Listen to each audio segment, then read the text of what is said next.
What is a breakthrough? A breakthrough can happen many ways. It can come from an insight. It can come from being pissed off or increasing your desire. It can come from watching a movie, having a conversation. Breakthroughs can come from anywhere. Educational environment. But what is a breakthrough? Here's my definition. It's a moment in time which what once was impossible becomes possible and you act on it. I'm gonna say that again. A breakthrough is a moment in time. Why is that important? Because you can go from not having the answer to having the answer. How fast, my friends? How fast? In a heartbeat. If you get in the right state, you'll get the right answer. You stay in the same state, it's impossible. You're stuck, right? So it's a moment in time when the impossible suddenly becomes possible and you act on it. That's a breakthrough. Not just you have an insight, you act on it. If you're gonna have breakthroughs, I'll give you a fast shortcut. I'd rather have you figure this out. Normally I'd have you write down a breakthrough you've already had. Who's had an area in your life where you struggled to get a result? Maybe you got mad at yourself because you said you're gonna do something, didn't do it, tried it, till one day, something you snapped and said, another day, another hour, I'm changing this crap now. Who's done this before? Say I. So you've had breakthroughs. If I had more time, I'd write it down and analyze it and then reveal this to you. For time's sake, I just gotta tell you, there's 3 keys to a breakthrough. If you want a breakthrough in your business, in your finances, in your body, with your relationship, same 3 things. I spent my whole life studying breakthroughs and trying to make it more simple. You know why? Complexity is the enemy of execution. Jot it down. Complexity is the enemy of execution. I used to make myself feel so smart. I could describe things in such detail, but I found nobody followed through. It's harder to make it simple. So I want to give you 3 simple steps, but I'm going to give them to you in reverse order of importance. Why would I do that? Because this is the order people do it in why they don't get a breakthrough. So there are 3 S's. The first key to a breakthrough is strategy. I am a strategist. As I said earlier, my whole life is finding the answers, the solutions, the tools to compress decades into days. Someone's figured something out, took them 15 years.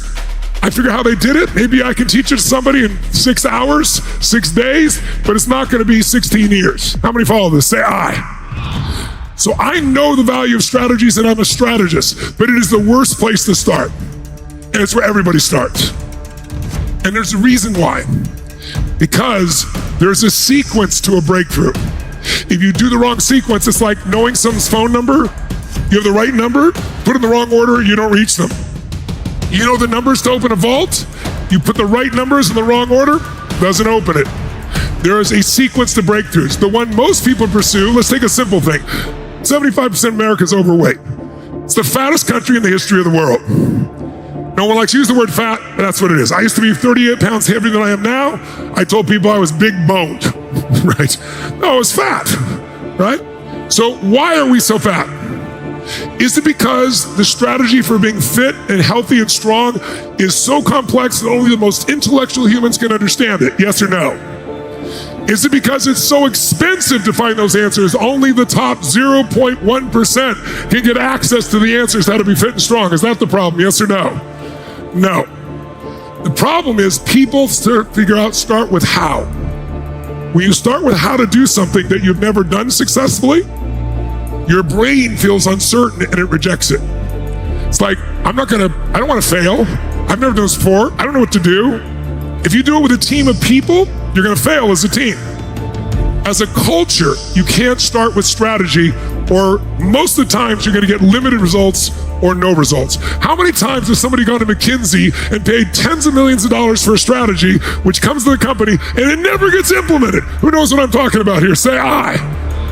Because number 1, they built the strategy, and number 2, you can't start with strategy. Because the problem isn't strategy first.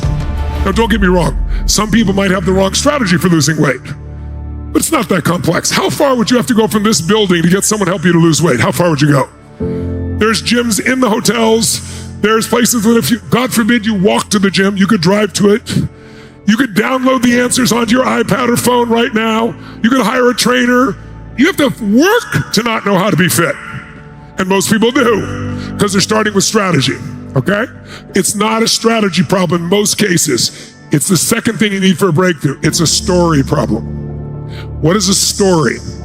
A story is a set of beliefs that you tell yourself over and over again until you believe the story.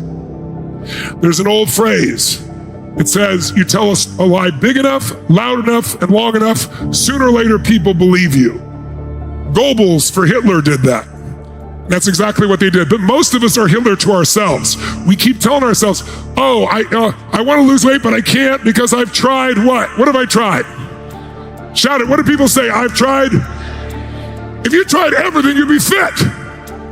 Don't bullshit me, you've tried everything. What have you tried? I've tried hundreds of things. Hundreds? Name them. Well, I've tried thousands, or I've tried dozens. Name them. I did do these two stupid things over and over again that don't work. That's what they mean when they say I've tried everything. Or why you don't have the relationship you want. All the good ones are gone, or they're gay and I'm not, or I'm gay and they're not. Bullshit. There's millions of people out there, but you're trying to start with a strategy where you don't feel successful because you haven't been before. You have a story that tells you it won't work. And if you tell yourself a story over and over again, you'll believe it. Once you believe something, you only find things that support what you believe. I'm going to give you a test. Sit up in your chair with some energy. Look around this room as fast as you can and notice everything you can find that's brown. Try to see everything as brown. Brown people, brown clothing, brown anything. Brown, brown, brown. Look around. Okay, close your eyes. Close your eyes.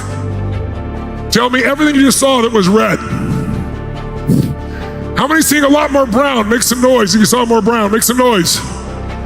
Okay, open your eyes and look for red. You have to find it. Look for red. Behind you, around you, got to find red. Look for red, look for red, look for red. How many found more red this time? If you did, say aye. Why did you find more red this time? Because you look for it. Seek and ye shall find. Listen to me now. Seek and ye shall find. Once you believe something, you only find what supports what you believe, whether it's true or not. I'll prove it to you. Seeking you shall find, even if it's not there. How can I prove it to you? How many saw beige, called it brown, just so you could get a higher score? Make some noise if you did that. How many saw burgundy, called it red, just so you could feel successful? Our beliefs color what's going on. So write this down. Change your story, change your life. If you want to change things, don't start with strategy. Because how many times, have you ever tried to help somebody and you start to help them and they start fighting you on it? Who's ever had this happen? Because their story says nothing will work.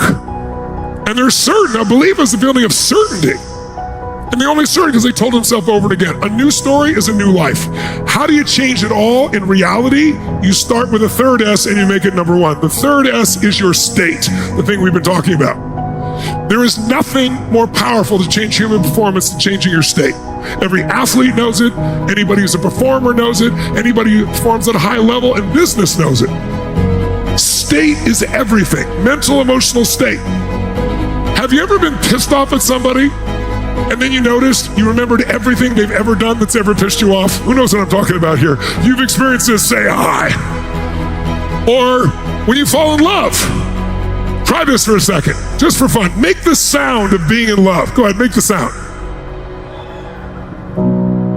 Wow, it's been a while for some of you, clearly, huh? Whoa. Let's try that again. How about love and lust? Time where you couldn't stop thinking about somebody, want to be with them, want to make love with them. Make the sound of totally love and lust. Go ahead.